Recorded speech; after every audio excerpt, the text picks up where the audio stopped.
Grow में आप GTT order option trading में कैसे यूज कर सकते हो, ये मैं आज के वीडियो में आपको स्टेप बाय स्टेप पूरा समझाने वाला हूं। जीटीटी ऑर्डर का यूज करके आप स्टॉप लॉस और टारगेट दोनों कैसे लगा सकते हो, वो भी एक्सपायरी तक। ये भी मैं आपको बताऊंगा, क्योंकि अक्सर आप जो स्टॉप लॉस और टारगेट लगाते हो वो एक दिन में एक्सपायर हो जाता है। पर हमें ऐसा चाहिए कि जीटीटी ऑर्डर की मदद से हम जब तक कॉन्ट्रैक्ट हमारा एक्सपायर नहीं हो जाता तब तक हमारा स्टॉप लॉस और टारगेट का ऑर्डर वैलिड हो। तो चलिए एक एग्जांपल के साथ ही समझते हैं। सबसे पहले मैंने लॉगिन कर लिया है। लॉगिन करने के बाद चलते हैं हम एफएनओ वाले सेक्शन में। आपको जिस भी कॉन्ट्रैक्ट में ट्रेड करना है आप उसको ओपन कर लीजिए। एग्जांपल के लिए मैं निफ्टी 50 में ट्रेड लेना चाहता हूं, तो मैं इसकी ऑप्शन चेन इधर से क्लिक करके ओपन कर लेता हूं। और मान लेते हैं कि मुझे ये 24/150 का जो कॉल है वो बाय करना है एग्जाम्पल पर्पज के लिए।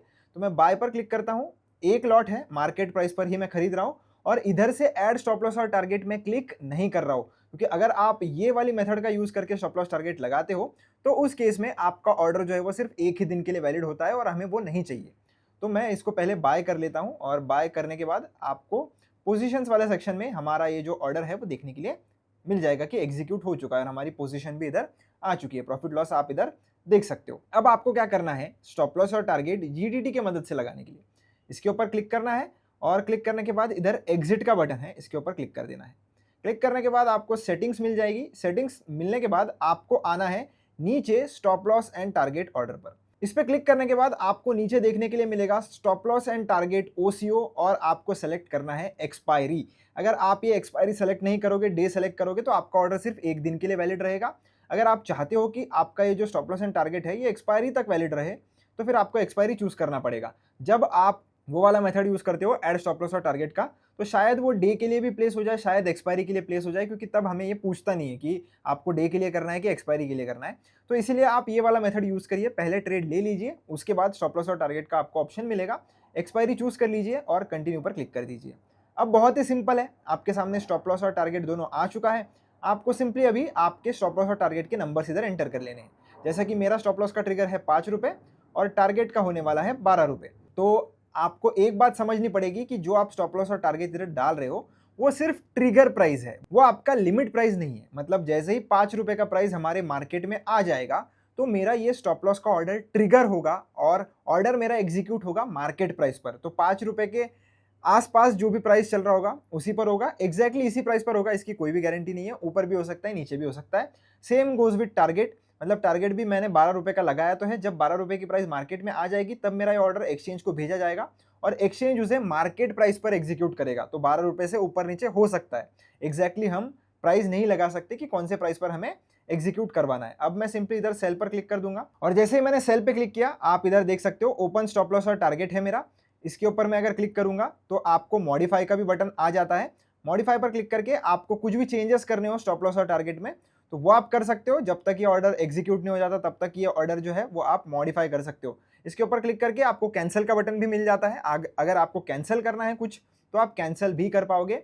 आपकी पोजीशन इधर आपको दिख रही है। इन केस दोनों में से कोई भी हिट हो जाता है, या तो स्टॉप लॉस हिट हो जाता है या तो टारगेट हिट हो जाता है, तो दूसरा ऑटोमेटिकली एग्जिट हो जाएगा, दूसरी ऑर्डर ऑटोमेटिकली कैंसिल हो जाएगी। इसका मतलब अगर स्टॉप लॉस आ जाता है तो टारगेट का ऑर्डर ऑटोमेटिकली कैंसिल हो जाएगा और टारगेट आ जाता है तो स्टॉप लॉस का ऑर्डर ऑटोमेटिकली कैंसिल हो जाएगा। अभी इन केस मुझे ये पोजीशन है, ना वो स्टॉप लॉस आ रहा है ना टारगेट आ रहा है, मुझे अगर ये एग्जिट करनी है तो मैं इसके ऊपर क्लिक करके यहां पर क्लिक करके मैं एग्जिट नहीं कर पा रहा हूं। क्यों? क्योंकि मेरी ऑलरेडी सेल ऑर्डर जो है वो प्रेजेंट है, उसके लिए मुझे ज्यादा मार्जिन लगेगी। तो मुझे क्या करना पड़ेगा, अगर मुझे मैन्युअली ये पोजीशन एग्जिट करनी है तो मुझे ऑर्डर्स में आके पहले अपना ये जो ऑर्डर है उसको कैंसिल करना पड़ेगा। कैंसिल करने का कोई भी इधर एक्स्ट्रा चार्जेस नहीं होता है दोस्तों, तो आप कैंसिल कर सकते हो और फिर अपने पोजीशन में आके ये वाली जो ऑर्डर है वो सेल करोगे तो फिर ये आपकी ऑर्डर जो है वो सेल हो जाएगी। अब ये तो हमने देख लिया जीटीटी ऑर्डर कैसे लगाना है। अब मान लेते हैं कि आपको एक ट्रिगर प्राइस लगानी है। अब काफी लोग आप में से ब्रेकआउट ट्रेडिंग भी करते होंगे। तो ब्रेकआउट ट्रेडिंग में क्या होता है कि एक प्राइस हमारी पर्टिकुलरली होती है कि इसके ऊपर अगर निकलता है तो मैं बाय करना चाहूंगा, तो वो भी आप कर सकते हो। कैसे? जैसे मैं इस पर अगर फिर से बाय करने जाऊं तो आप इधर सेटिंग्स में आओगे और सेटिंग्स में आप 3 नंबर का जो ऑप्शन है जीटीटी ऑर्डर का, इसको अगर आप चूज करोगे तो आप कंटिन्यू कर लीजिए। यहाँ पे आप अपना ट्रिगर प्राइस डाल सकते हो। मतलब जैसे ये चल रहा है 6 पे, मैं चाहता हूँ कि जब ये 5 रुपए पे आए तब मैं इसे बाय करना चाहता हूँ और लिमिट प्राइस भी मैं इधर डाल सकता हूँ अपनी। ऑर्डर आपका एग्जीक्यूट होगा इसी प्राइस पर, लिमिट प्राइस पर ऑर्डर आपका एग्जीक्यूट होगा और ये जो ट्रिगर प्राइस है वो आप इधर देख सकते हो कि जब ये प्राइस मार्केट में आएगा तब आपका ऑर्डर जो है वो एक्सचेंज को भेजा जाएगा। जब तक ये आपका ट्रिगर प्राइस हिट नहीं होता है तब तक आपका ऑर्डर जो है वो ब्रोकर के पास ही पड़ा रहेगा। अब ये बहुत क्लोज आ जाता है तो फिर ये आपको नोटिफिकेशन देगा कि आप ऊपर नीचे कर लीजिए प्राइस, उसके पहले हम ये बाय ऑर्डर जो है वो लगा देते हैं जीटीटी वाला। अब इन केस ये ऑर्डर एग्जीक्यूट हो गया तो हमारी पोजीशन फिर से शुरू हो जाएगी, और नहीं होता है तो फिर ये नहीं होगी। अब नीचे हमने फिर भी एक्सपायरी चूज करके रखा था, तो ये जो हमारा जीटीटी ऑर्डर है ये एक्सपायरी तक वैलिड रहेगा, बल्कि इसकी आज ही एक्सपायरी है।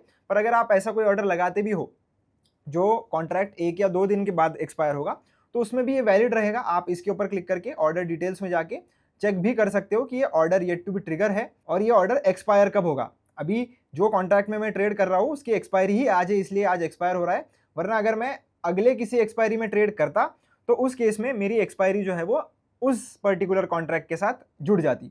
एग्जाम्पल के लिए मैं आपको बता देता हूँ, पहले हम इस ऑर्डर को कैंसिल कर देते हैं ताकि हमारा कोई भी ट्रेड एग्जीक्यूट ना हो। फिर से चलते हैं हमारे एक्सप्लोर वाले सेक्शन में, निफ्टी 50 में इधर आ गया हूँ मैं, और मैं अगली एक्सपायरी कर देता हूँ 12 मई की।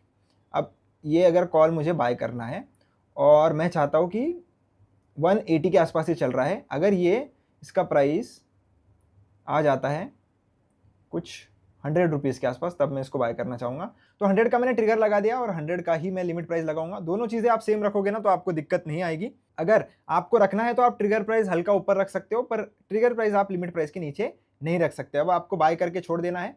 अब जब भी 100 रुपीज़ की प्राइस मार्केट में आएगी तभी हमारा ये जो ऑप्शन है वो बाय होगा, वरना ये नहीं होगा, वैसे ही पड़ा रहेगा। अगर ये कंडीशन मीट नहीं होती है और एक्सपायरी आ जाती है तो आपका ये ऑर्डर जो है वो कैंसिल हो जाएगा। अगर आपको कुछ चेंजेस करने हैं तो मॉडिफाई में आप आकर इसमें चेंजेस भी कर सकते हो। तो अगर आपको कोई भी चीज़ एक्सपायरी तक वैलिड रखनी है तो मैंने आपको मेथड बताई है, आपको एक्सपायरी क्लिक करके उसको उतने दिनों तक वैलिड रखना है। आप एक बार ऑर्डर डिटेल्स में आकर चेक भी कर सकते हो कि मैंने इसको एक्सपायरी तक चूज किया था, इसलिए ये जो ऑर्डर है वो 12 मई को एक्सपायर होगा, ना कि आज। तो इसी प्रकार से दोस्तों आप अपने जीटीटी ऑर्डर का यूज करके स्टॉप लॉस टारगेट भी लगा सकते हो, और अगर आपको ब्रेकआउट ट्रेडिंग करनी है तो आप एक ट्रिगर प्राइस सेट करके एंट्री ऑर्डर भी लगा सकते हो। आई होप आपको ये वीडियो पसंद आया होगा। वीडियो अच्छा लगा हो तो चैनल को सब्सक्राइब जरूर करना, वीडियो को लाइक जरूर करना। कोई डाउट या दिक्कत आती है तो कमेंट सेक्शन में पूछ लेना। मिलता हूँ नेक्स्ट वीडियो में, धन्यवाद।